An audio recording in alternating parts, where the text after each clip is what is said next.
Hello and welcome, dear all. So, today I am here with a new chapter from your Honeycomb book, that is Quality.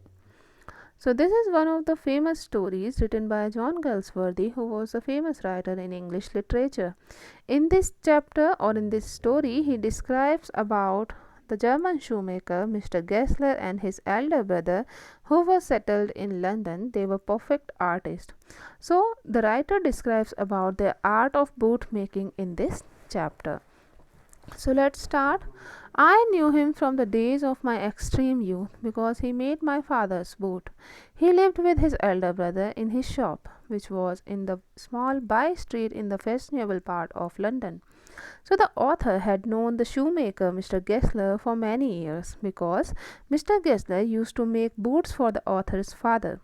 Now, Mr. Gessler was a perfect shoemaker who lived with her elder brother in his shop only, and this shop was situated in the fashionable part of London in a small by street. Now, the shop had a certain quiet distinction. There was no sign upon it other than the name of Gessler Brothers, and in the window a few pairs of boots. He made only what was ordered, and what he made never failed to fit. To make boots, such boots as he made, seemed to me then and still seems to me mysterious and wonderful.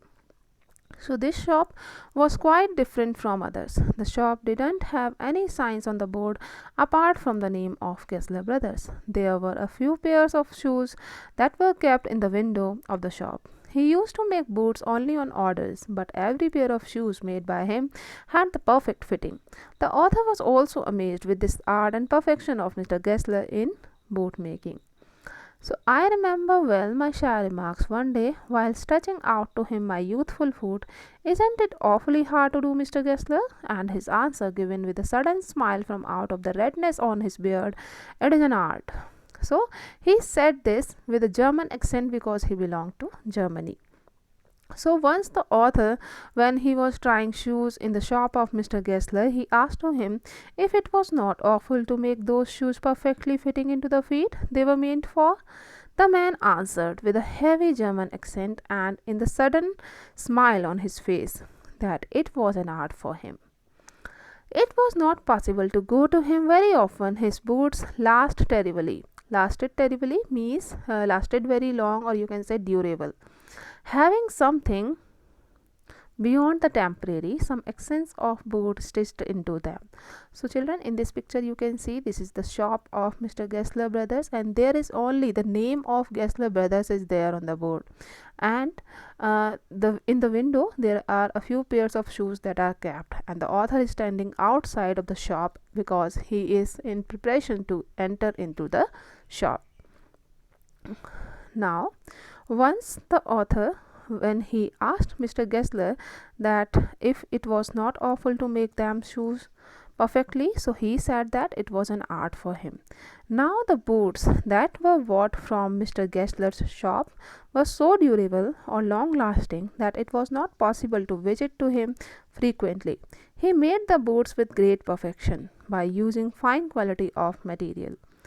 One went in, not as into most shops, but restfully as one enters a church, and sitting on the single wooden chair, waited.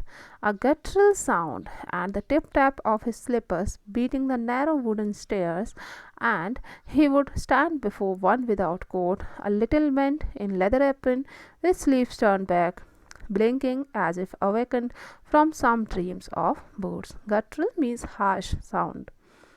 Now here in this paragraph the author is describing about the appearance of Mr. Gessler when he appeared before his customer, and he is also comparing Mr. Gessler's shop to the church. The shop was quite different from the other shops. It was like a church where the customer was not entered in immediately. Rather, he had to wait for some time on a single wooden chair. After some wait, a harsh sound of Mr. Gessler could be heard, with the sound of his slippers as he came down from the wooden stairs. Then he would appear before the customer without his coat. That time he would be in leather apron with folded sleeves, and his blinking eyes reflected some dreams and new ideas of boot making in them. And I would say, "How do you do, Mr. Gessler? Could you make me a pair of Russian leather boots? Then the author would ask him about his well being and also asked him about making a new pair of boots with the use of Russian leather.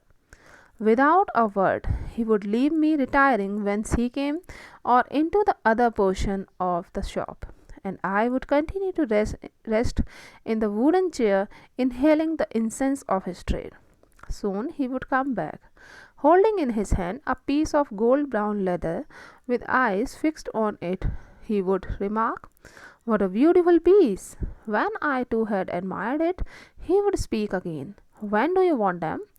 And I would answer, "Oh, as soon as you conveniently can." And he would say, "Tomorrow fortnight?" Or if he were his elder brother, he said, "I'll ask my brother." So now, then the author, after getting the order, the Mr. Gessler would leave the author to wait for some time, and then went to the other part of his shop to bring some fine material to show the author. In the meantime, the author would observe the perfection and greatness of his business.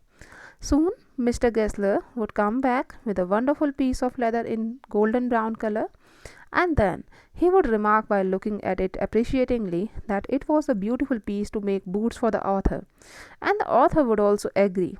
Then he would ask him about the time duration, that when did he want the boots prepared, but the author, who was not in a hurry, would answer, "Take your quality time to prepare the shoes."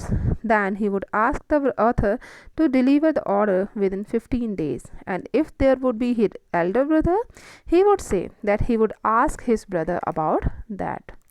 Then I would murmur. Murmur means speak slowly. "Thank you. Good morning, Mr. Gessler."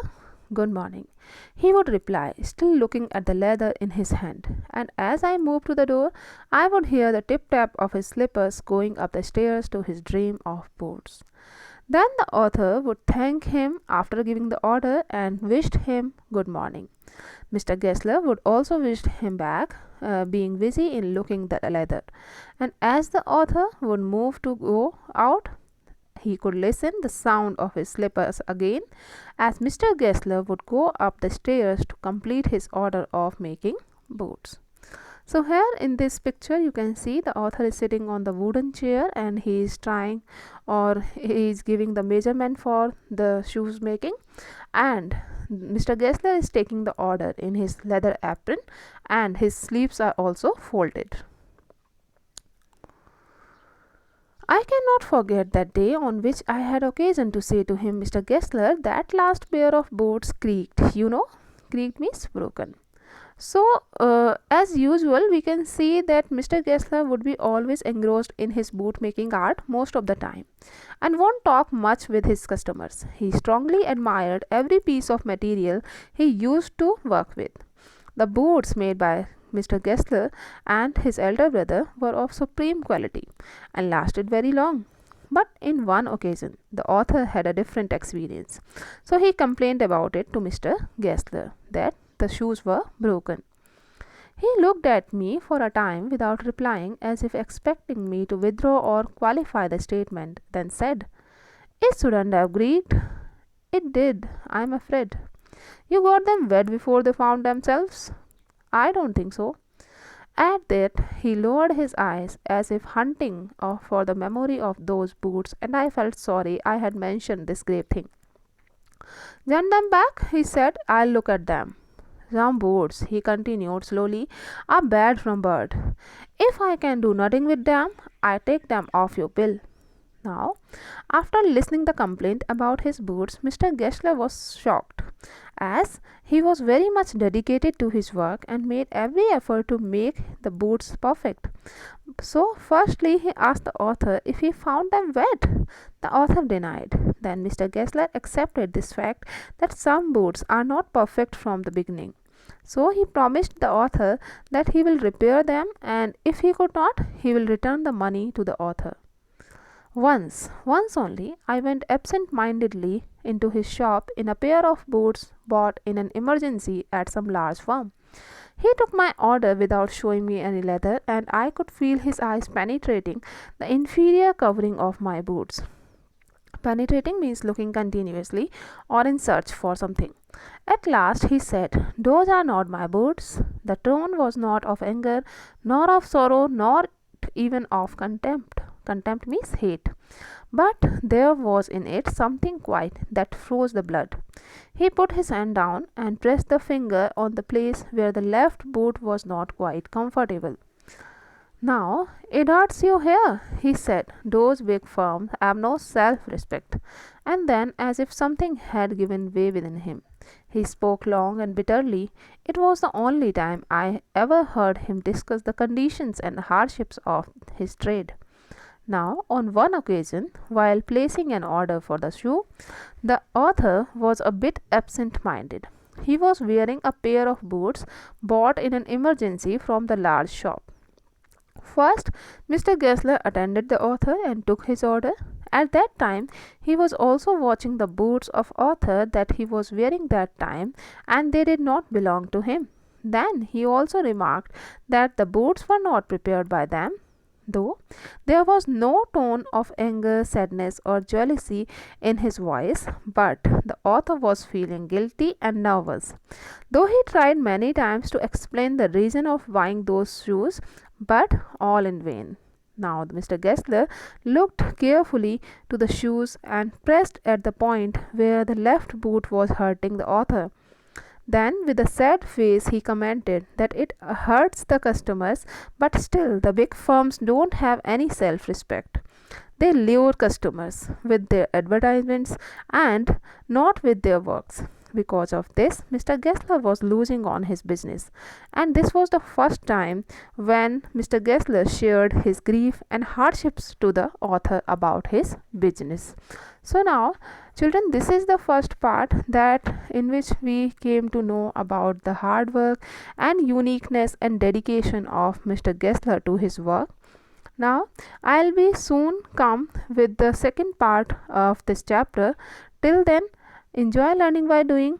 Thank you. Take care of you all. Have a nice day.